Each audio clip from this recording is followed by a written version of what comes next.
Despite having one of the most expansive and colourful rogues galleries in all of comics, Batman has a habit of borrowing other heroes' enemies and never giving them back. It's not always malicious, sometimes it's just practical, sometimes it's brand gravity, and sometimes it's simply that Gotham is the loudest room in the DC house, so eventually every villain wanders in to see what all the noise is about. And it's not just limited to the comics either. Take the seminal Batman the Animated Series, which plucked the Clock King and Count Vertigo from Green Arrow's collection of criminals and plonked them in Gotham. The subject of today's video is Tobias Whale, another villain that usually butts heads with Black Lightning, but found himself facing off with the Caped Crusader in Beware the Batman. But before I get to how the show adapted the character, I think it's important to look at Tobias Whale's comic book history. Tobias Whale debuted in Black Lightning #1, published in 1977. He was a shadowy kingpin based out of Suicide Slum in Metropolis, and he controlled the city's drug distribution and protection rackets. He was part of a group called the 100, a shadowy conglomerate of gangs with a connection to Intergang. What set him apart from his peers is that he had albinism and was oddly shaped. He doesn't have any superpowers, but he was physically very strong and particularly eloquent. He wasn't a typical street criminal, he had style and airs and graces that contrasted starkly with his brutality. Now, Tobias Whale was very much a product of the social anxieties that were prevalent in the USA in the 1970s. He emerged at a time when inner city gang violence, drug epidemics, and systemic neglect were dominating headlines, particularly in big cities like New York, Chicago, and Detroit. Black Lightning's creators, operating in that context, framed Whale not as a fantastical supervillain but as the embodiment of real-world threats. Organised crime thriving in communities left vulnerable by economic hardship, political corruption, and institutional failure. His conflict with Black Lightning, former Olympian Jefferson Pierce, teacher and positive influence, was presented as the best in African American society going up against its worst. Pierce spoke out against gangs taking over his hometown. One of his students was murdered to send a message in response.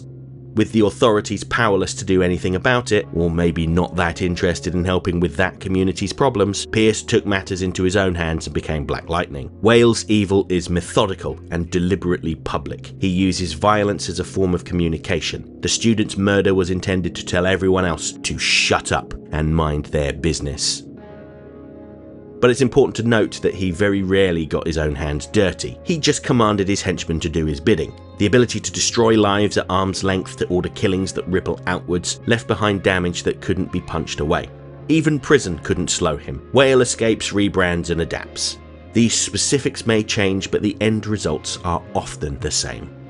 Whale is one of those minor characters that managed to survive Crisis on Infinite Earths, where most of DC's continuity was rewritten, completely intact. He occasionally clashed with other heroes, the Black Lightning adjacent team of The Outsiders for instance, but he never really had a significant role. He was always a small-time gangster. At one point during the early 2000s, the Black Lightning Year 1 miniseries reimagined his origins. Rather than being an albino, he was a corrupt councilman that took part in a mystical ritual to give himself powers. Although that was pretty much ignored in every appearance going forward, really highlighting how the character works best when he's more grounded, brutal, and depressingly plausible. Having said that, I understand why they took this approach, and I'll get to that in just a moment. I'd argue that his most significant role though, and one that is most relevant to this video, is the Gotham Underground miniseries. Here, Whale was forced to leave Metropolis by Intergang, and he fled to Gotham, trying to cut himself a piece of the pie following Black Mask's demise. He was presented as a rival to the Penguin, but when Intergang looked to establish a foothold in Gotham, the two agreed to team up. However, Whale betrayed Penguin, making a deal with Intergang, and was made the CEO of Cord Industries, then an Intergang front. Through it all, his core remained intact though. Tobias Whale is strong enough to fight superheroes barehanded, skilled enough to make it hurt, but it's his mind and his money that makes him untouchable. He plans, he waits, he uses people until they break, and then steps over the pieces. While Beware the Batman was Tobias Whale's first on-screen appearance, there is another character that seems to have been inspired by him. Justice League Unlimited introduced Stephen Mandrogora, another eloquent yet brutish gangster with albinism, and the similarities are hard to ignore. Like Whale, Mandrogora combines physical intimidation with a calculating mind. He manipulates others to rise to the top of the criminal food chain, and his cruelty leaves a personal trail of victims in his wake. Most notably, he directly sets the stage for the Huntress's origin, murdering her family and forcing her into a path of vengeance. Both characters highlight a recurring visual shorthand in comics, one that carries real-world implications for representation. While it is visually striking, using albinism as a sign of menace is insensitive, which I think explains why Black Lightning Year 1 gave him a mystical origin instead. People with albinism, regardless of race, have often faced discrimination, social stigma, and misunderstanding simply because of their appearance. They can be stereotyped, bullied, or even targeted with violence due to myths and superstition. And for black people with albinism, these challenges are compounded by racial prejudice, making their experience particularly complex. Tobias Whale's design echoes this stereotype, though there's no evidence that the creators intended to stoke the fires of prejudice. To me, it appears to be an unfortunate byproduct of a visual shorthand that carried over into the cartoons. And that quite awkwardly brings me to Beware the Batman, where Tobias Whale is reimagined as Gotham's premier gangster. In a show that deliberately avoided the more well-known villains, Whale occupies a similar role to the modern-day version of the Penguin. I think the most notable thing about him is how his speech borrows from the cool, laid-back vernacular, often associated with 1970s blaxploitation films. Calling people baby and asking them if they dig things give him a period-flavoured charisma. I'm also quite partial to his design. His skin is more grey, which doesn't suggest albinism to me. Couple this with his distinctively shaped head and he more resembles an actual whale. Beware the Batman favoured villains with an animal theme. See Mr. Toad, Man-Bat, Magpie, Professor Pig, etc. So he fits in quite nicely. I'd argue that his most defining feature is his gold teeth though. These act as another visual shorthand, not just for wealth, but for how that wealth was acquired. Gold teeth have long been associated in pop culture with organised crime and street power. Money worn in the mouth, impossible to ignore and impossible to hide. On Whale, they underline that he's a man who has quite literally profited from other people's suffering and he wants everyone to see it. There's also a thematic echo of 1970s crime cinema and blaxploitation iconography here, gold teeth reinforcing Whale's gangster vibe, tying him visually to the era that inspired his dialogue and cadence. He feels like a relic of an older criminal world transplanted into Gotham and still thriving. His primary role in the series is to act as a narrative linchpin in other characters' stories. For instance, Humpty Dumpty doesn't emerge from obsession like his comic book counterpart, but from Whale's attempt on his life. Humphrey Dumpler had been Whale's accountant, and when he agreed to testify what he knew about Whale's organisation, Whale tried to kill him. His injuries warped his mind and he sought revenge, not just on Whale but the authorities who failed to protect him. For more on Humpty Dumpty, check out a separate video I made about him, which I have linked to in the info button. Add that to your watch later list if you haven't already seen it. One of the best things about Whale is that he doesn't need to be centre stage. He's most effective as the orchestrator behind the scenes.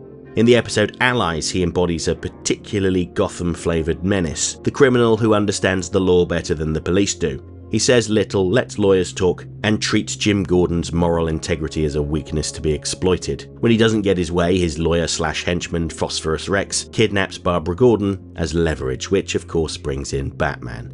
To Whale, justice is negotiable, like one of his criminal backroom deals. Everyone's got a price, and he prides himself on figuring it out. Following Ra's al Ghul's takeover of Gotham, Whale was recruited to capture Batman alongside the other rogues. But where people like Magpie and Professor Pig go hands-on, Whale was far more calculating. After Batman tricked the costume criminals into turning on each other, Whale emerged from the shadows and offered to help Batman take down Ra's al Ghul. As Gotham's top gangster, he doesn't appreciate a stranger coming into town and pushing him out. This all sounded perfectly plausible, but Whale was playing games. He knew he couldn't defeat Batman in a fight, but perhaps he could deceive him. He took Batman to Ra's base, and when the time came for him to turn on Ra's as planned, he instead sided with him. A double cross, or is that a triple cross? Fortunately, Batman was prepared for this. The weapon he had given Whale had a failsafe in it that caused it to backfire, which is almost thematic. Whale is undone not by conscience, but by someone else planning further ahead than he did.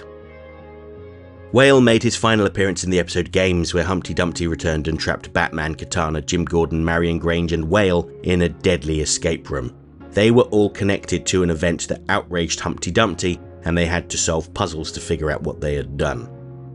All of the people in the room were involved in the prosecution of an innocent man, Ernie Krosky. Whale smuggled weapons aboard the ship he was captain of. Katana, undercover in the League of Assassins at the time, hid the weapons on the boat. Batman tipped off Jim Gordon. Gordon arrested Krosky, and Grange sentenced him to prison. Technically, he had committed a crime, but unknowingly. He wasn't a criminal mastermind, he was a patsy, and that should have been taken into consideration when he was sentenced. Whale, the orchestrator of the crime, went unpunished because he couldn't be directly tied to it.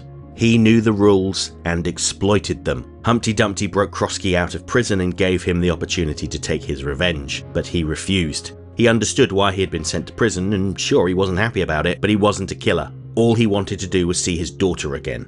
At the episode's conclusion, Whale was taken away to prison, with Grange and Gordon vowing to punish him for the smuggling, and he was never seen again.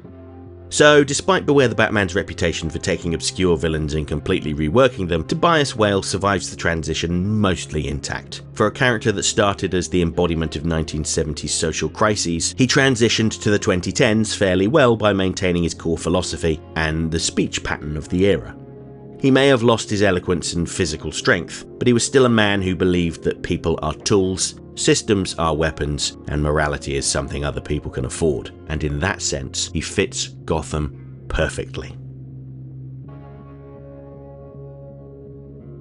Okay, that's it for this essay. If you enjoyed the video, don't forget to like, share, subscribe, leave a comment, tell all your friends about me. You know how YouTube works. If you really liked the video and feel like tossing a buck or two my way, please consider using the thanks button, because every little helps. And if you have really enjoyed my work, you might want to pick up a copy of my book, Rogues Gallery. It features 22 essays on villains from Batman the Animated Series. There's a beautiful cover by Batman the Animated Series background artist John Calmette, a foreword by director Dan Reber, and a moving segment from the late Kevin Conroy sharing his thoughts on life, love, and loss. Plus, an exclusive essay on the Condiment King that will never be made into a video. Rogues Gallery is available worldwide on Amazon, both digitally and in softcover. Finally, channel memberships are just $1.99 a month and give you early access to my essays, custom emojis, and your name featured on my members end screen, which has been rolling for a little while now. Huge thanks to everyone who's already part of this. You've helped to make these videos possible. If you want to see your name up here too, join the channel now.